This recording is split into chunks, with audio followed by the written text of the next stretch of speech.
श्री कृष्ण हमारा साथ कभी नहीं छोड़ते, हमेशा हमारे साथ रहते हैं। जब हमारा विश्वास प्रगाढ़ होता है तो हमें ऐसे नेत्र प्रदान करते हैं जिससे हम उनके दर्शन पा सकें, उन्हें देख सकें। और हमारी आस्था मजबूत होती है तो हमें लगातार उनकी अनुभूति होती है। जो लोग कहते हैं ना कि चमत्कार नहीं होते, लोग कहते हैं ना कि ये सिर्फ कहानियां हैं, सिर्फ अनुभव हैं, मैं कहता हूं एक बार विश्वास करके देखो तो पता लगेगा और फिर आप अपना अनुभव लोगों को बताएंगे। आज का प्रसंग बड़े ध्यान से सुनिएगा। हरे कृष्ण दोस्तों, मैं हूं अनुज शर्मा, जबलपुर की रहने वाली अर्चना शर्मा। अर्चना शर्मा जी बताती हैं कि यूपी में एक जगह है मानगढ़, वहां पर ठाकुर जी का, राधा रानी का एक मंदिर है। हम सब जानते हैं श्री कृपालू जी महाराज को। जो लोग वृंदावन गए हैं और जो नहीं भी गए, सबको पता है कि वृंदावन में एक प्रेम मंदिर है। प्रेम मंदिर का निर्माण कृपालू जी महाराज ने करवाया, ठाकुर जी के अनन्य भक्त। तो कृपालू जी महाराज जी का जन्म स्थान है मानगढ़, उत्तर प्रदेश। वहीं पर एक मंदिर का निर्माण हुआ था जिसका उद्घाटन था, जिसमें सम्मिलित होने अर्चना जी गई। अर्चना जी वहां गई थी और वापस इनको जबलपुर आना था। वहां इनका बेटा भी था मानगढ़ में इनके साथ। बेटा इटावा रहता है। तो बेटे ने कहा कि माँ, तुम आज प्रयागराज से जबलपुर क्यों जा रही हो? कल चली जाना, मैं छोड़ दूं, क्योंकि मुझे भी प्रयागराज जाना है, उसके बाद मुझे आगरा जाना है। तो अर्चना जी ने कहा कि नहीं बेटा, मेरी टिकट आज की है, मुझे आज ही जाना होगा, मैं आज ही निकलती हूँ, मेरी ट्रेन आज की है। तो कृपालू जी महाराज के उस मंदिर में दर्शन करके वहां का उद्घाटन होने के बाद अर्चना जी वहां से चल पड़ी जबलपुर के लिए। जबलपुर पहुंचने के लिए इनको पहले प्रयागराज जाना था। तो ये प्रयागराज पहुंची। जब ये प्रयागराज पहुंची तो उन्होंने देखा कि इनकी टिकट जो है वो छिवकी जंक्शन से जाएगी। छिवकी वहां से कुछ दूरी पर है। ये बड़ी घबरा गई क्योंकि ये मानगढ़ से बस में आई थी। अब जबलपुर की बजाय छिवकी स्टेशन से इनकी ट्रेन पकड़नी थी। टाइम कम रह गया। इन्होंने एक टैक्सी अपने ठाकुर जी को याद किया। ठाकुर जी के अनन्य भक्त, भगवान के अनन्य भक्त। ये कहती है कि पिछले 6 साल से मैं ठाकुर जी की शरण में आई। तो ठाकुर जी के अनन्य भक्त हैं, तो ठाकुर जी को याद किया कि ठाकुर जी जल्दी से पहुंचा दो, ट्रेन छूट जाएगी। बेटे ने कहा था मेरे साथ चलना, लेकिन मैं अकेली चली आई, जल्दी से पहुंचा दो।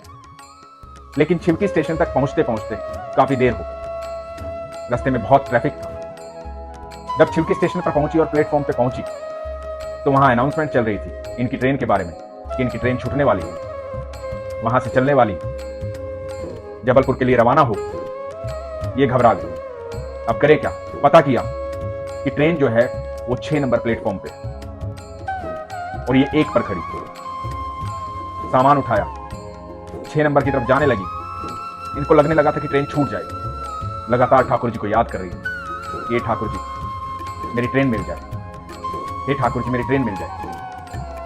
छोटी छोटी बातों पर हम ईश्वर को याद करते हैं। जब भी हम परेशानी में होते हैं तो सबसे पहले ईश्वर का नाम हमारी जुबान पर आता है। जब हमारी आस्था प्रगाढ़ होती है, विश्वास प्रगाढ़ होता है, हम प्रेम करते हैं, तो अलग अलग तरीकों से ठाकुर को बुलाते हैं, अलग अलग तरीकों से ठाकुर जी को याद करते हैं। कोई कभी छोटी छोटी बातों में याद करता है और कोई भक्त ऐसा होता है कि मुसीबत कितनी भी आ जाए बस ये कह देता है कि ठाकुर जी देख रहे हैं, हो जाएगा, मुझे पता है आप हैं। तो तरह तरह के भक्त हैं ठाकुर जी। तो आमतौर पे जब भी समस्या आती है तो ईश्वर को याद किया जाता है। तो अर्चना शर्मा जी भी अपने ठाकुर जी को याद करें। सामान उठा करके सीढ़ियां चढ़ने लगी, क्योंकि 6 नंबर प्लेटफॉर्म तक जाने के लिए एक पुल से जाना पड़ता है। आमतौर पर हर स्टेशन पर एक पुल होता है। तो इनको 6 नंबर पर जाना था। सामान उठा करके ऊपर चढ़ने लगी और इनकी सांस फूलने लगी। सांस फूलने लगी तो सोचने लगी, पता नहीं पहुंच पाऊंगी कि नहीं पहुंच पाऊंगी। ठाकुर जी को याद कर रही। अर्चना जी बताती है कि इतने में एक 15-16 साल का एक लड़का आया। लड़के ने आकर के कहा कि माता जी आप बिल्कुल चिंता मत करो, जबलपुर जाना ना आपको, लाओ सामान दो मुझे, आपके बिना बैठे ट्रेन कहीं नहीं जाएगी, आओ मेरे साथ। और उस लड़के ने हाथ पकड़ा, अर्चना जी का सामान लिया और 6 नंबर प्लेटफॉर्म पे अर्चना जी को ले गया। इनके डब्बे में ले गया, इनकी रिजर्व सीट पर बिठाया और इनको बोला हैप्पी जर्नी। हैप्पी जर्नी बोल के वो ट्रेन से उतरा। अर्चना जी बताती है कि जैसे ही वो ट्रेन से उतरा, ट्रेन छूट। अब तक तो मैं बहुत चिंता में थी कि ट्रेन छूट जाएगी, ट्रेन छूट जाएगी। तो मेरी समझ में नहीं आया कौन लड़का है, कहां से आया है। जब मैंने सोचा तो मैं हैरान रह गई कि ये था कौन। इसे कैसे पता था कि मुझे जबलपुर जाना है? इसे कैसे पता था कि मेरा रिजर्वेशन का सीट नंबर ये है, मैं इस कोच में बैठूंगी? ये कहां से आया था, कौन था ये? तब मुझे पहली बार एहसास हुआ ये और कोई नहीं, जिसे लगातार मैं याद कर रही थी, जिसको लगातार मैं पुकार रही थी। ये मेरे कन्हैया थे, मेरे ठाकुर। मुझे मेरी सीट पर बिठा कर गए। उन्होंने कहा था कि जब तक तुम ट्रेन में नहीं बैठ जाओगी ट्रेन नहीं चलेगी। और जैसे ही मैं ट्रेन में बैठी और वो नीचे उतरे, ट्रेन चल पड़ी। जब आपका विश्वास प्रगाढ़ होता है तो जीवन में लगातार चमत्कार होते हैं। आपको सबके भीतर कृष्ण दिखाई देते हैं। ऐसा नहीं है कि ठाकुर जी आज के युग में आपके सामने मोर पंख लगा करके बांसुरी हाथ में लेकर आए। जो भी व्यक्ति आपकी मदद करता है, जो भी परेशानी में आपके साथ खड़ा होता है, जब भी कोई मुसीबत आती है उसी वक्त कोई आता है और आपकी मुसीबत का हल कर देता है, वही व्यक्ति कृष्ण है। क्योंकि कृष्ण ऐसे ही आते हैं। कृष्ण तो हम सबके भीतर समाहित है।